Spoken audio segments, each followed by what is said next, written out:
नमस्कार शेतकरी मित्रांनो, मी आपला रेशमरत्न संदीप नेमाडे आपले पुन्हा एकदा स्वागत करतो शेती प्रयोगशाळा यूट्यूब चॅनलवरती। तर मित्रांनो, एक रेशीम उद्योगात महत्त्वपूर्ण विषय असतो तो म्हणजे आपलं जे शेड आहे ते साफ कसं करायचं आणि त्याच्यावरती कोणती फवारणी घ्यायची आणि रॅकीवर कोणती फवारणी घ्यायची, कोब्यावर कोणतं आपण फवारणी घ्यायची आणि स्वच्छता कशी करायची, चंद्रिका कशी स्वच्छ करायच्या। आणि एक प्रश्न आला होता की मी साड्या वापरतो तर साड्याचा होणारा जो फायदा आहे आणि नुकसान आणि त्याच्यापासून आपल्याला स्वच्छता कशी करायची साडीच्या बाबतीत आजचा व्हिडिओ आहे। ज्या शेतकऱ्यांना नवीन असतील त्यांच्यासाठी हा माहितीपूर्ण व्हिडिओ आहे। ज्यांना स्वच्छतेबाबतीत अडचण जात आहे, रॅका आपण कशा स्वच्छ करायच्या, तर त्यांच्यासाठी हा व्हिडिओ आहे। तर चॅनलवर नवीन आले असेल तर आमच्या चॅनलला सबस्क्राईब करा आणि बेल आयकॉनला प्रेस करा, जेणेकरून तुमच्यापर्यंत नवीन नवीन व्हिडिओ आम्ही पोस्ट केले तुमच्यापर्यंत पोहोचतील।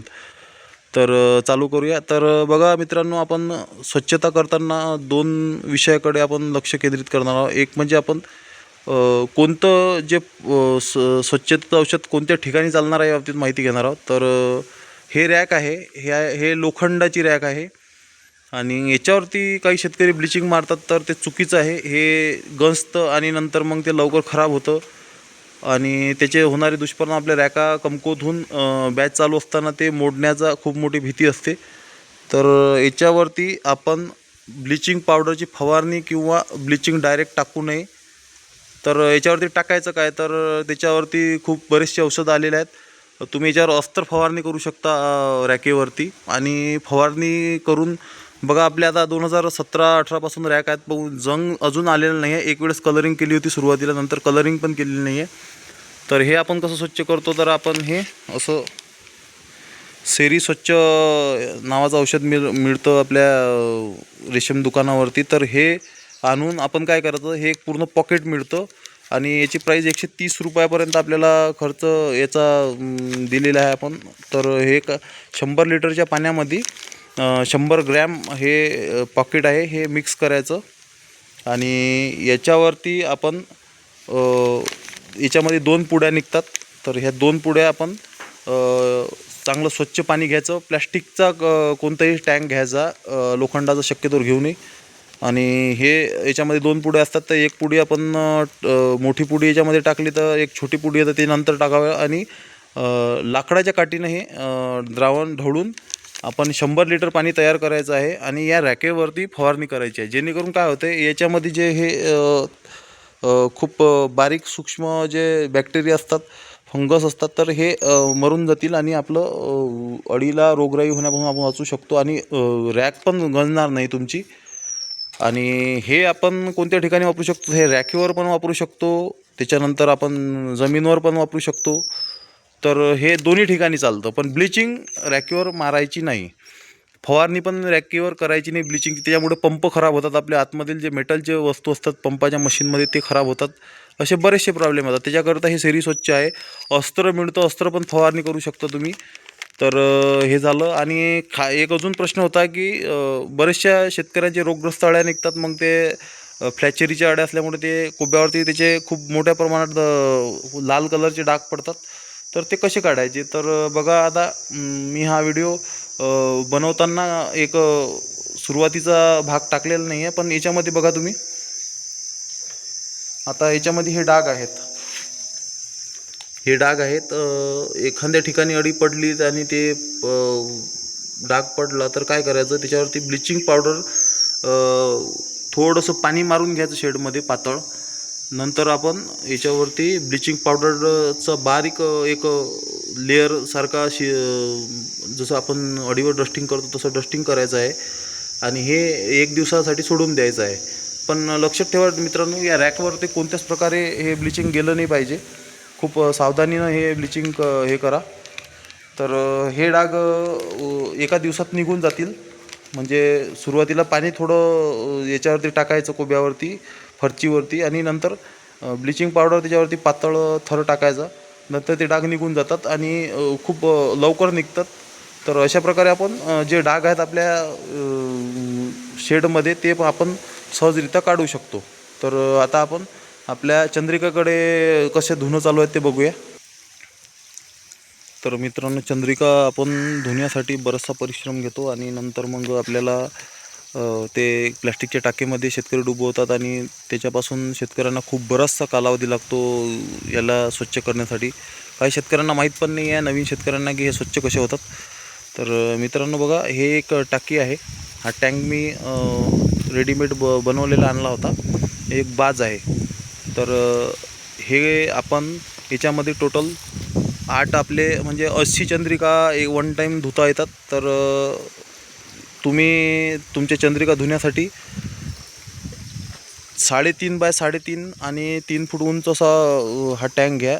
मी थोडा चुकीचा घेतला, 3 बाय 3चा घेतलेला, त्याच्यामुळे हे आडवी चंद्रिका याच्यामध्ये बसत नाही. 3 फूट परफेक्ट असल्यामुळे ते बसू शकत नाही. तर तुम्ही 3.5 बाय 3.5 आणि 3 फूट उंच असा हा टँक घ्या. तुम्हाला खूप सोप्या रीतीनं हे स्वच्छ होणार आहेत. आणि आपण याच्यामध्ये ब्लिचिंग किती टाकली ते मोजमाप आपण सांगणार आहोत. तर हा 300 लिटरचा टँक आहे आणि याच्यामध्ये आपण सुरुवातीला 3.5 किलो ब्लिचिंग टाकलेली आहे. आणि ब्लिचिंग कशी टाकायची, पहिले पूर्ण पाणी भरून घ्यायचं टँकमध्ये. नंतर आपण थोडं ब्लिचिंग करून 3.5 किलो ब्लिचिंग याच्यामध्ये टाकायची आहे आणि ते या अशा काठीनं ते ढवळून घ्यायची आहे.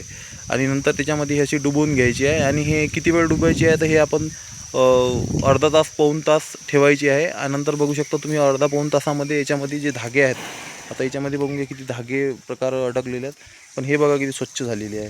तर अर्धा पाऊण तासामध्ये हे पूर्ण स्वच्छ होते. आणि नंतर आपण याच्यामध्ये अर्धा किलो ब्लिचिंग थोडी कमी जास्त अर्धा किलो टाकली आणि ढवळून घेतलं आणि नंतर साईडला पलटवलं. तर हे याचं पाणी जे आहे ते चार्ज होऊन आपलं चंद्रिका साफ होतील. आता हे झालं चंद्रिकेचं. तर बरेच शेतकरी रात्रभर डुबवून ठेवतात, तर ते चंद्रिका खराब होतं मित्रांनो, त्याचे तुकडे पडतात. तर असं करायचं नाही. 10 मिनटामध्ये धागा विरघळायला चालू होतो आणि अर्धा तास पाऊण तास ठेवलं तर पूर्ण धागा हा विरघळून जातो पाण्यामध्ये ब्लिचिंगने. आणि याचं सावधानी अशी आहे की हे डोळ्यामध्ये ब्लिचिंग गेली नाही पाहिजे, नाकामध्ये गेली नाही पाहिजे आणि याचं पाणी पण डोळ्यामध्ये गेलं नाही पाहिजे. या प्रकारे सावधानीने तुम्ही काम करा. आणि आता साड्या बघूया आपण कशा काय धुणार आहात. तर मित्रांनो, तुम्हाला विश्वास बसणार नाही, या साड्या 2017-18 पासून उद्योग चालू केला त्यावेळेसपासून आहेत. आणि मी याच्यावरती भरपूर बॅचा काढलेल्या आहेत. तर बघायला डाग नाही तुम्हाला दिसणार. आता हे धुतली पण नाही आहे, याच्यावर थोडेफार डाग असू शकतात, पण बघा तुम्ही याच्यावरती डाग पण तुम्हाला दिसणार नाही. आणि तुम्हाला असं वाटणार, विश्वास बसणार नाही की हे साडी इतकी जुनी आहे. पण काही साड्या याच्यामधल्या खराब झालेल्या होत्या, पण काही जुन्याच साड्या आहेत. तर साडीचा आपण उपयोग बघूया. तर साडीवर आपल्याला खालच्या बाजूने व्हेंटिलेशन प्रॉपर होतं आणि पेपरचा खर्च वाचतो. आता हा झाला फायदा. आणि याचा फक्त एकच त्रास आहे, हे साडी जी आहे हे आपण कशी धुतो. तर 300 लिटरचं पाणी असतं, त्याच्यामध्ये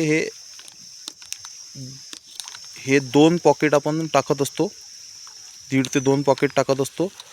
आणि त्याच्यामध्ये आपण एक फार्मोलिनचं 50 रुपयाचा एक हे टाकत असतो, जेणेकरून ते स्वच्छ होणार. आणि याच्यात अर्धा किलो निरमा पावडर आपण टाकत असतो टँकमध्ये. आणि हे साड्या आपण 2 ते 3 दिवसासाठी आपल्या टँकमध्ये सोडून देत असतो.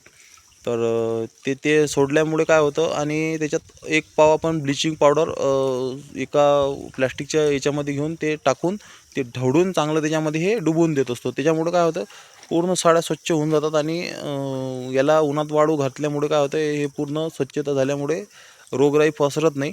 आणि मी हे 2017-18 पासून वापरत आहे, तर मला याचा काही प्रॉब्लेम जाणवला नाही.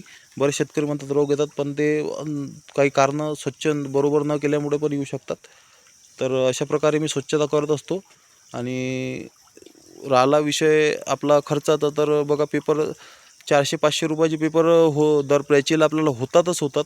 पण आपलं हे जे आहे ना, हे 200-300मध्ये होऊन जातं. आणि पेपर आणायचा जो कष्ट आहे शेतकऱ्यांना, ज्या शेतकऱ्यांच्या गाड्या जातात ठीक आहे, पण जे शेतकरी स्वतः माल नेतात पर्सनल बसने, आणि नंतर मग त्यांना तो 5 फुटाचा रोल तो आणण्याकरता बराचसा त्रास होतो. तर त्याच्यावरती हा एक उपाय चांगला आहे. तर ज्यांना काही साड्यावर करायचं आहे त्यांनी स्वच्छ साड्या धुवून 2 साड्या 2.5-2.5, 3-3 फुटाच्या असतात, तर त्या मध्यभागी सिलाई करून आपल्या 5 फुटाच्या बेडवरती एक साडी टाकली ना, तर होऊन जातं.